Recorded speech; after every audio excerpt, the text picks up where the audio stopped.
आपण पाहत आहात जनहित प्रवर्तक वृत्तवाहिनी सिटी लाईन न्यूज. पाहत रहा. लोणी आडगाव महामार्गाच्या परिसरात पावसाळ्याच्या आगमनाने अक्षरशः चैतन्याचे वातावरण निर्माण झाले आहे. पावसाच्या पहिल्या सरींनी जमीन तृप्त झाली असतानाच या परिसरातील शेतामध्ये निसर्गाचे एक अत्यंत दुर्मिळ आणि मनमोहक दृश्य पाहायला मिळाले. महामार्गालगत असलेल्या हिरव्यागार शेतामध्ये हरणांचा मोठा कळप अत्यंत उत्साहात संचार करताना दिसून आला.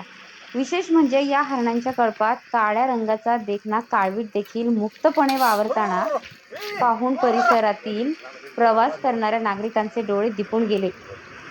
हा निसर्गाचा अद्भुत सोहळा पाहण्यासाठी महामार्गावरून ये-जा करणाऱ्या वाहनधारकांनी आणि स्थानिक वाटसरूंनी आपल्या गाड्या जागच्या जागी थांबवल्या व या दृश्याचा नयनरम्य दृश्याचा आनंद घेतला. सिटी लाईन न्यूज प्रतिनिधी रुपाली भालेराव, लोणी. लोकांसाठी, लोकक्रांतीसाठी जनहित प्रवर्तक बनलेले निर्भीड, निपक्षपाती web portal, YouTube channel city line news like करा, कमेंट करा, सबस्क्राईब करा, बेल आयकॉनवर दाबून शेअर करायला विसरू नका.